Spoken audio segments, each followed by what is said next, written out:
Cinephile Society. So we're going to be rating, reviewing, watching movies. And for those that see this later, I'm here with Abby.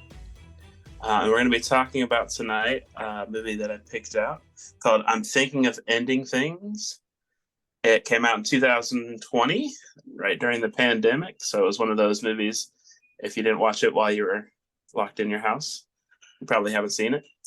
So there's not much, information about it. It's snuck on Netflix. I think it's an original Netflix movie. So if you didn't catch it during that time, you might not have seen it. It's by Charlie Kaufman, who he has some well-known movies. I feel like if you don't know those movies, then you don't really know him. So like Eternal Sunshine of a Spotless Mind and Being John Malkovich are the ones that I see that I'm like, oh, I've noticed those too. But I know those movies are a little strange, and this one was strange too. So it has an 82 critic score on Rotten Tomato and a 50% Rotten score for the audience percentage. So it seems to be a polarizing film. So I'm just going to ask Abby, what did you think about it? What did you take out of it? What did you feel about it? Yeah, and isn't that how that always goes? Where like the critics are like, "Oh, it was amazing, it's so good," and then the audience is like, "I didn't get it." Yeah, because I think that is probably what is happening here, because that is the director's MO. I thought so. Like, I watched it, and I was honestly like, parts of me were scared during it. Like, I thought I was watching like a horror movie. It was so I got about like 20, 30 minutes in. I was like, wait a minute. Yes. Is this a scary movie? Yes. I was like, am I watching a horror film as like because of the whole basement part and like the her being in the house and just the setting of the blizzard, all of that was just so intense for me. And there was some like really cool like framing shots where like you would see her standing in the living room, and in the corner there's like a coat hanging on the coat rack at the front of the house, and it looked like a person. It looked like there's someone standing there, and it's like, this is really uncomfortable. Like, I know it's not a person, but they frame this like where it's kind of creepy. Yeah, right. And I had to obviously be intentional, right? But so that was like the first half of it, the first hour or so. I was tripping out. I was like so scared. I thought she was gonna die. I didn't know what it was gonna turn into, but I was like so captivated by it. And then obviously it continued, and it became sort of like a commentary on memory and aging and stuff like that. And then, of course, because I'm a musical theater person, the final scene and singing my the best song in Oklahoma that's never done. Right.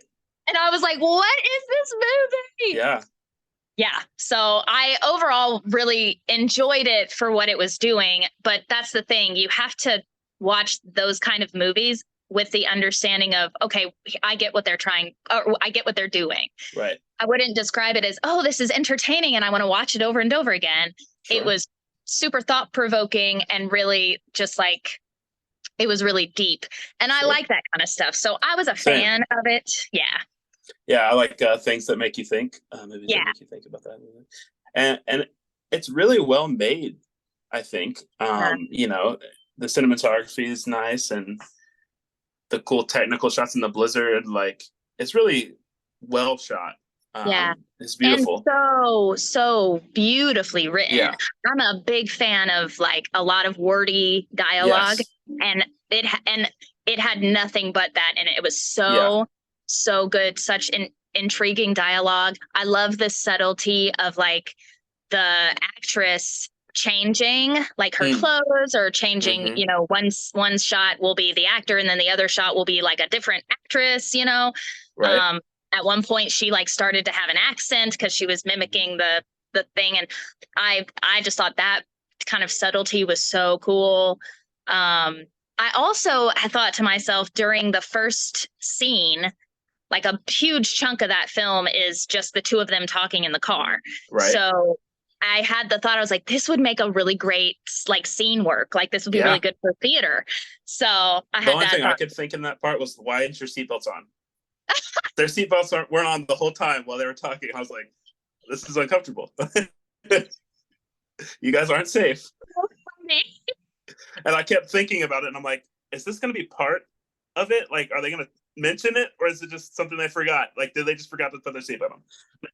Well, I also was like, are they going to die in a car crash? Right. But I guess that was all part of it, right? Because none of it was real. It was all kind of like a construct of his brain, I guess.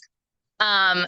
But that could have been part of it. But that's funny that yeah, that's all I could think of for the first 30 minutes, because they're just in the car the whole time. Oh, that's funny. Yeah. So about that, like, the main character is not the girl. Yes. Right? And you the whole time sort of feel like it is. Sure. Because she starts the whole thing, the first monologue, where she's talking about she's going to end things, and like we have her internal, what we think is her internal monologue, right. Which, and I don't know exactly when the shift happened for me of like, oh no, this is him. Probably like, I don't know, whenever it started, like she's in the house and she's seeing the art and she's seeing, like, she pulls out her phone and the pictures aren't there. Like, that you're smarter than me, because it took me till the old man was sitting in the car taking off his clothes, and I was like, oh, this whole thing's been about him the whole time. That was so trippy too. I was like, he's like having a panic attack. Right. It's like, what is happening? And then the whole pig analogy. Oh my gosh. I was like, I'm uncomfortable. Yeah. I got a bunch of Animal Farm vibes. Like, sure. But yeah, so like I sort of, because while they're in the car, it's all her like internal monologue. Right. And so it makes you think it's her. And then even in the house, she is having all these experiences solo. So it just was really interesting how he tricked us a little bit. Yeah. Yeah. Well, I think, like you were mentioning, where it was a different actress for a second. Yeah. I think it was showing that, like, this has happened before. Like, he's brought multiple women to meet his parents, and the same thing happened every time, right? He never found someone to love. Right. He tried. That's a good point, because I did have the same thought, especially when she's going into the school and they have the shot of the dumpster with all the different cups. Yeah. So I immediately went, oh, he's a serial killer. Yeah, I thought that too, actually. Yeah. So I was like, he does this with every girl, and he takes her to the school. And so, that was all about Oklahoma or something. Exactly. Yeah. So, but it was so fascinating. And then the whole construct for the the whole dance sequence. Yeah. Right. The whole dance sequence in it. Yeah. I just didn't. Piper, of course, is like wandering around. And for those that are listening to the recording, that's my 2-year-old daughter. So she is walking around watching this movie kind of with me. And she's like, the dance is happening in the hallway of the school. And she's like, fun. She's like, what happened? What happened? And I'm like, well, they're trying to tell a story through dance. Let's see if we can interpret what's happening. Nice. So I tried to explain it to her, but it's just so fascinating, how it came into his brain to put all of that together. Well, it was interesting too, because I think I understand why audiences don't like it. Right. It's very heady. Mm-hmm. Like, there's a lot of intellectual callbacks. If you don't know the book, or you don't know the references they're making, like if you didn't know what Oklahoma was, like, you'd be like, why are they singing? Why is there a musical now? Like, right. But obviously that's like Judd, right? That's his name in Oklahoma. The kind of creeper guy that never gets any women. That's him. Yep. That's him. That's who he is, right? That's exactly. And it was a perfect comparison. Yeah. Yeah. Yeah. And there's a lot of, because she's like isn't she like a physicist or something?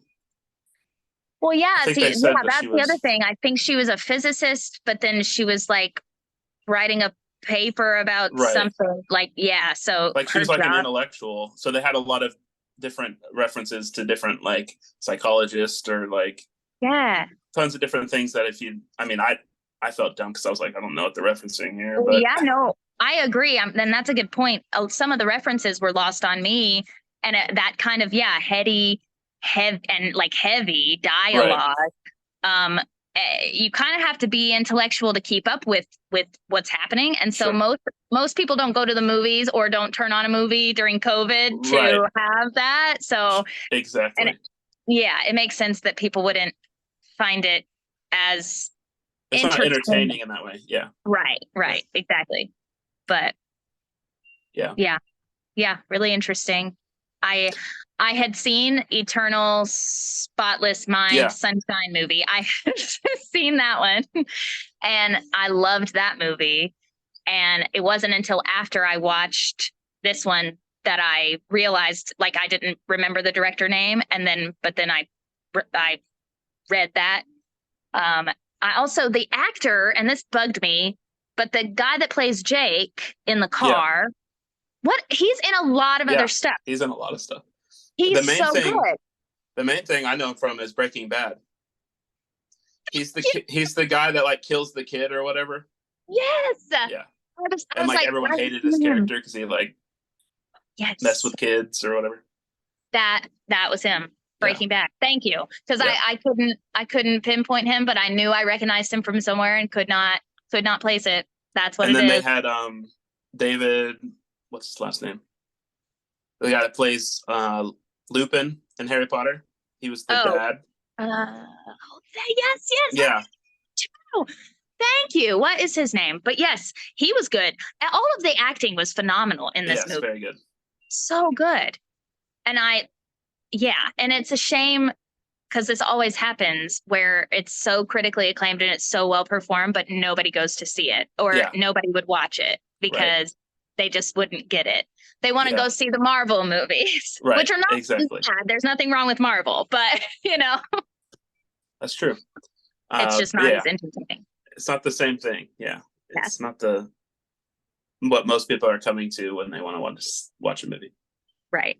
Um, How did you find it? Did you just pull it out of a hat or? well, I have a Letterboxd account where it's like a movie watching reviewing, app, Mhm. and I have a watch list on there of just a lot of different movies, just ones that I've heard of or want to watch.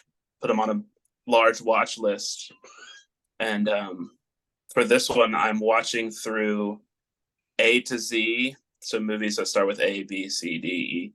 And so this was the I that it was on my watch list. It was on a streaming service I had, so I Nice. watched it and I was like, well, this would be a good one to start with. So Yeah, that's just kind awesome. of lined up that way. Yeah, I was curious because I hadn't heard of it. And so, yeah, that worked out. It was honestly, a really good one to start with. Because is so much to kind of talk about with the uniqueness of it, you know? Right. Yeah, and I think the main thing I took out of it, I guess, was that this was a guy that could have been an intellectual or someone that was like a professor, and his life just didn't go that way, right? Like he was a janitor at a high school that there's people walking around us all the time that are like crazy smart that are not, at least don't seem to be where they should be in life or where they could Right. be in life, I guess. Yeah, I agree. I sort of feel like the biggest takeaway, kind of the central theme is that unfulfillment. Yeah, So it seems he never felt fulfilled right.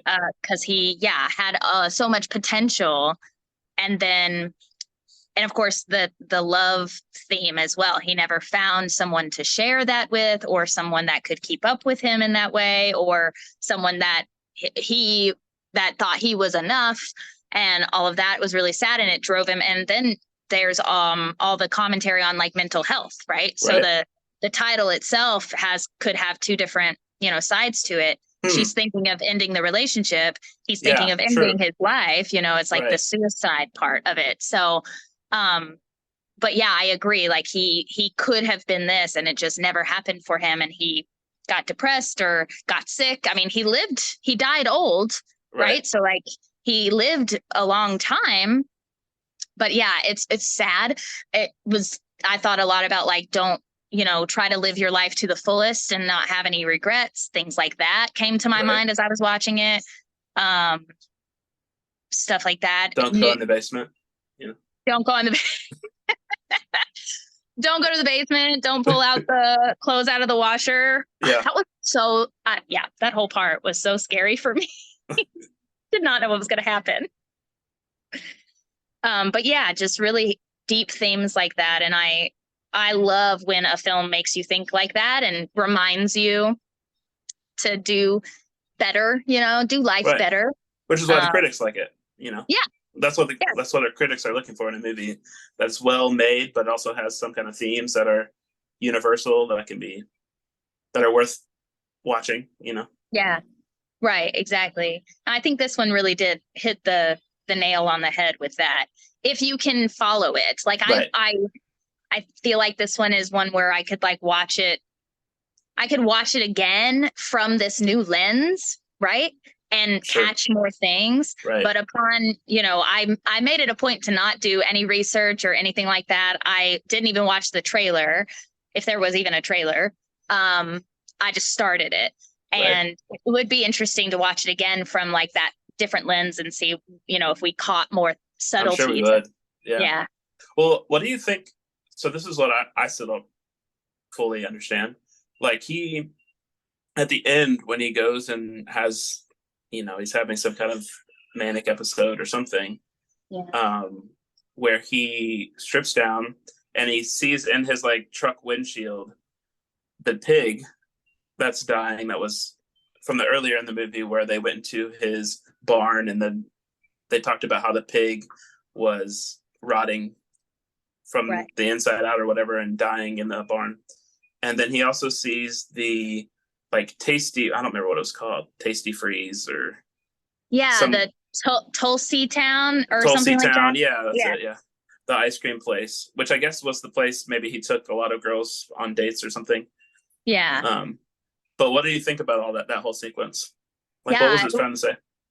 Right. So, because he's having his episode, and then to me, it was like he was reliving, like especially the Tulsi Town ad. It's like he's reliving maybe good, fond memories of his childhood and things like that.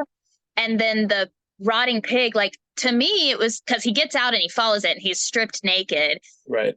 It's almost like, if you want to take it a spiritual route, it's like he's following the light or whatever. So, but it's like a pig, and like the dialogue, what the pig is saying, stuff like, we're all the same, things like that. I can't remember a lot of it, but like, just really philosophical things about life. So, but yeah, I sort of took that as like he's being guided somewhere.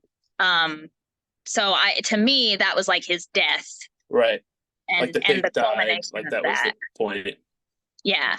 What did you think? Like yeah, I think that might be what it is, like the acceptance of death almost. Yeah. And it was like that's what, I mean, I don't know if his parents had, well, obviously he was an old guy, so yeah, his parents had died, but like that moment in his life where he saw that pig like dying in corruption, that was just like the picture in his head of death that he had. Yeah, like the pig represents death almost, like in his mind, because he probably as a small child, saw the pigs being eaten alive. Right. It's pretty traumatizing. So like that's like stuck in his brain as a representation of the end, I guess. Right. And then the ice cream place too, I guess it seemed like that girl that was there who maybe was an ex-girlfriend or something. Right.